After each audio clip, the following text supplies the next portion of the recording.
This is the Dungeons & Dragons Adventures in the Forgotten Realms bundle, and I am very excited to open this up. I played Dungeons & Dragons when I was a kid, and it has been an awful long time since I've seen a lot of this. Full disclosure, I have been playing on Arena, so I do know some of the cards already. But I have yet to play this in paper, and I really can't wait to do that.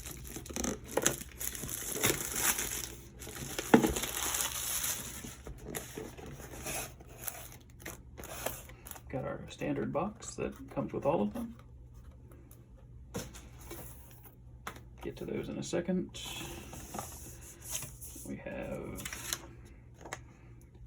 the Adventures in the Forgotten Realms paper that comes with it. Embark on a new quest.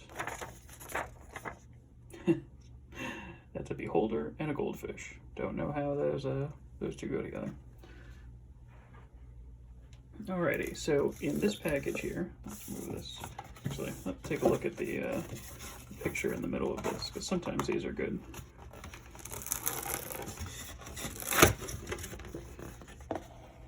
That's pretty cool.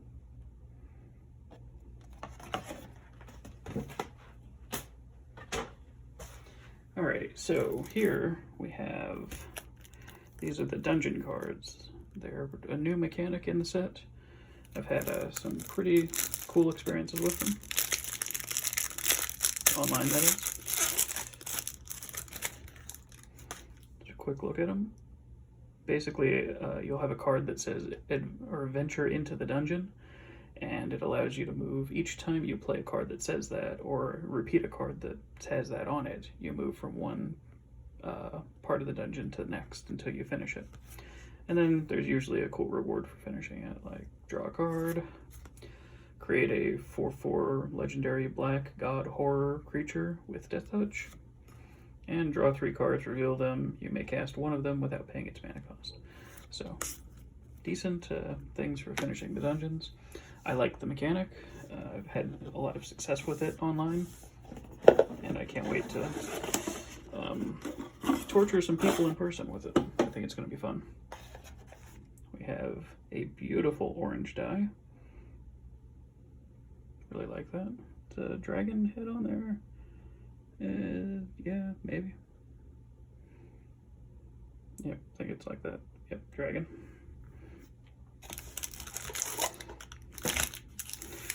Alrighty, we have the how to play cards. Lands. So the lands in this set have flavor text. So we're going to flip through them. Don't usually go through basic lands, but these are special. You've traced the tension in 10 towns to the dwindling reindeer population. What what has been haunting them? Seeking to learn why the ancestors have fallen silent, you made your way to their ancient cairns, searching for the vanished cavern that was bound for Silvermoon, or caravan that was bound for Silvermoon. You come to a bank of mysterious fog, and venturing beneath the desert sands, you've discovered an alien power pulsing with inconceivable energy. Inconceivable!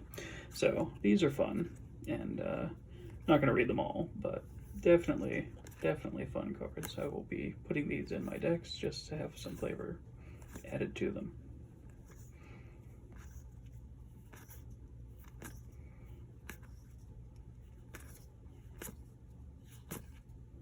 All right, moving on.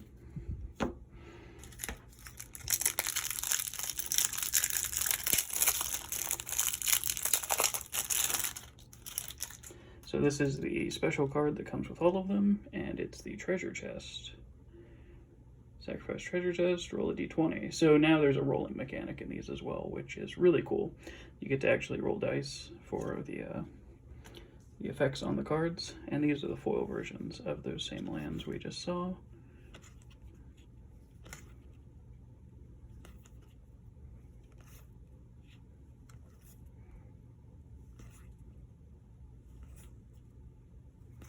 Would be really cool if they did a full art version of these with the flavor text as like haunting script over parts of them or something.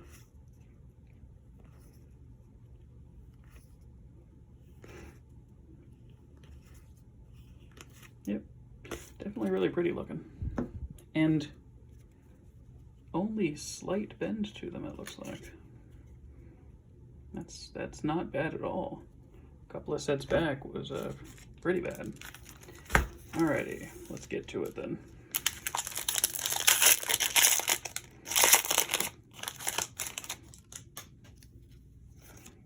Got a spider.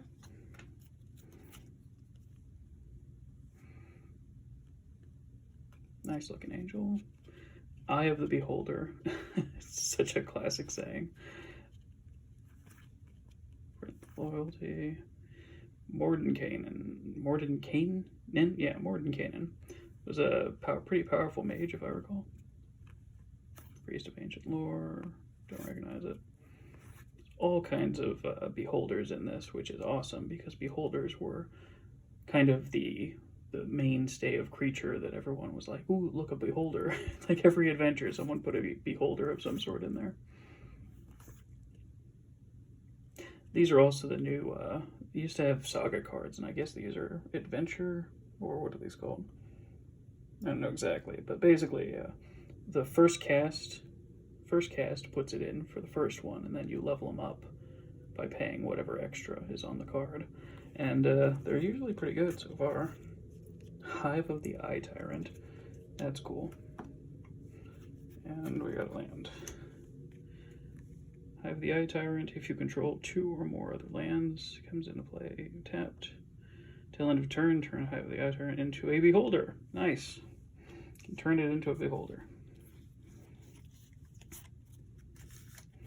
Let's separate this out here.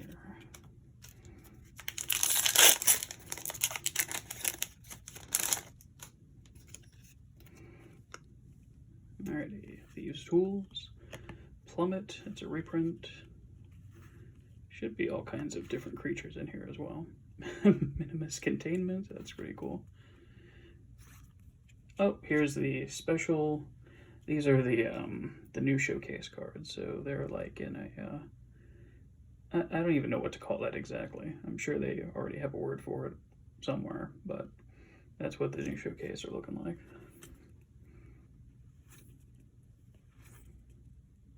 I see something spicy coming up. Nope, that was the uncommon. Yeah, commons, uncommons, and we have a black dragon full art. Look at that. That is cool. Don't know what that is. Snake Rogue. And we have a common foil. Compelled Duel.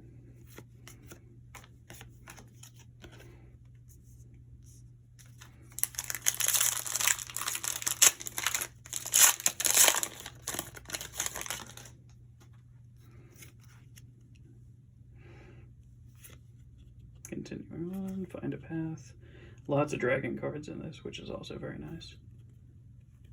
It's going to make the dragon deck people very happy. I might even make one. You see the guild approach. Oh, uncommons. So, Keen-Eared Sentry, Battlecry Goblin, and a Bag of Holding. Bag of Holding was pretty cool back in the Magic item D&D days. And look at that Mind Flare. Enters the battlefield, gain control of target creature for as long as you control Mind Flare. That's pretty cool. A little expensive, but pretty cool. Got a swamp and a wolf. Where did I put token?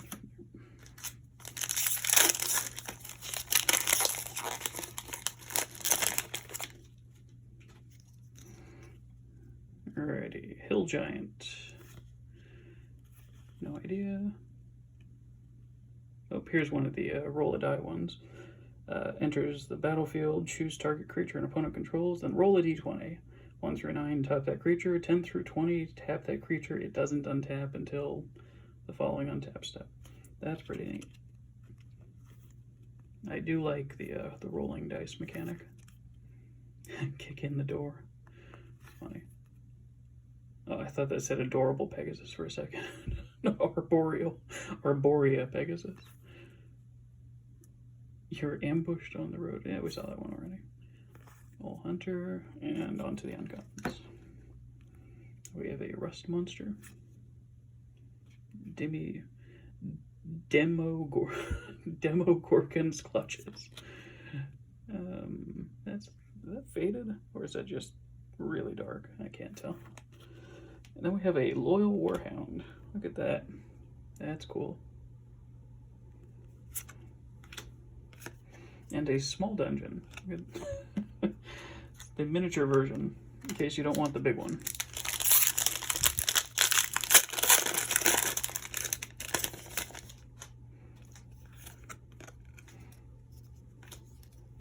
Alright, continuing on. Half-elf. That's right, there's half-elves in D&D. Almost forgot about that.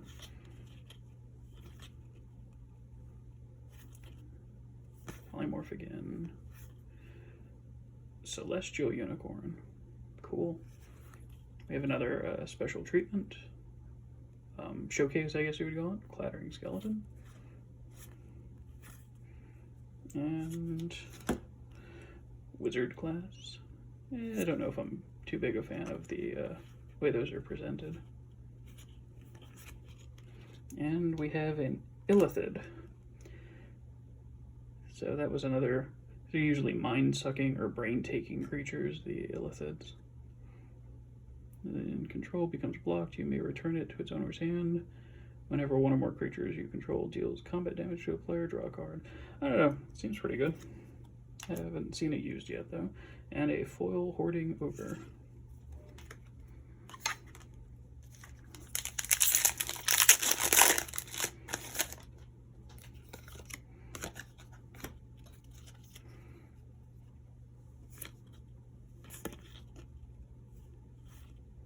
Swarming Goblins.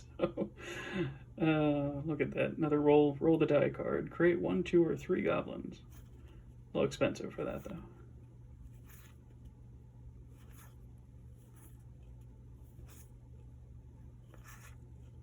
Okay. 50 feet of rope. Everyone should always keep their 50 feet of rope just in case they have to rappel down something. D&D classic there. Portable hole, another one for storing all your items or even yourself. Dungeon map, venture into the dungeon, and an adult gold dragon. Very nice.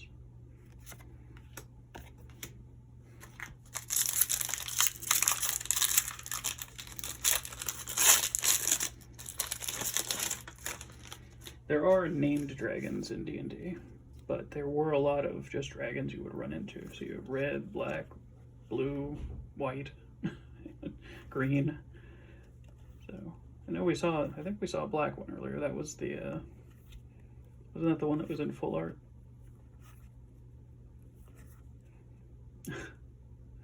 Boulette, or Boulet. Lightfoot Rogue. Is that an insight?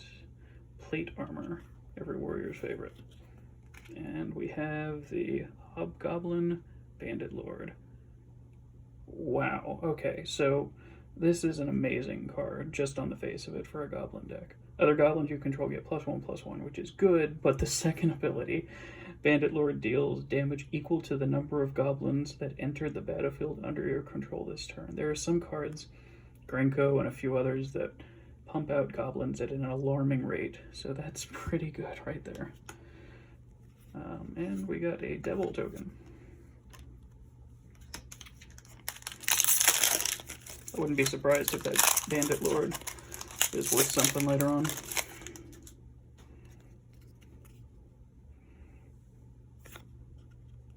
Swarming Goblins, there you go. Pair that with the Bandit Lord. Of course, it costs a little bit, but even still. That card again. Very pretty. Fate's Reversal. Oh, I love the purple in that one. Make a good foil.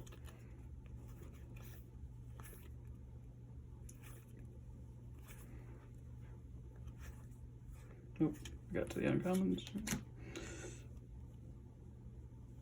Death Whisper. Talisman. power word kill, so I wonder if all the power words are in there. And look at that, we got a mythic. Loloth Spider Queen. Queen of the Drow. She is, I believe she was in a lot of the Neverwinter books, Dreadstewardin books. And we have the foil adult gold dragon. Very nice. Another mini dungeon.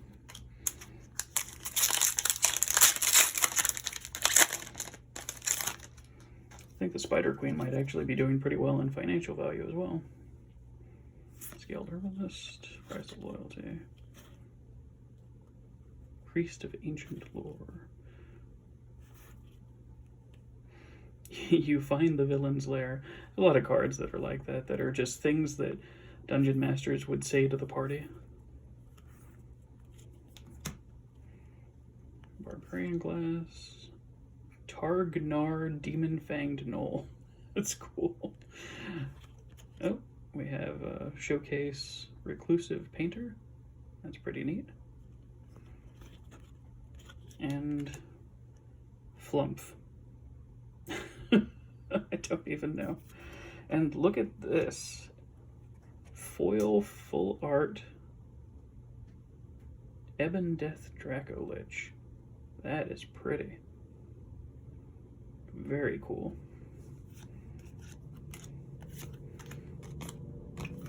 And last pack.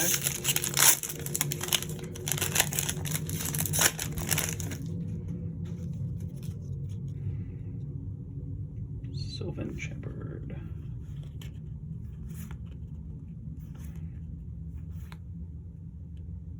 Silver Raven.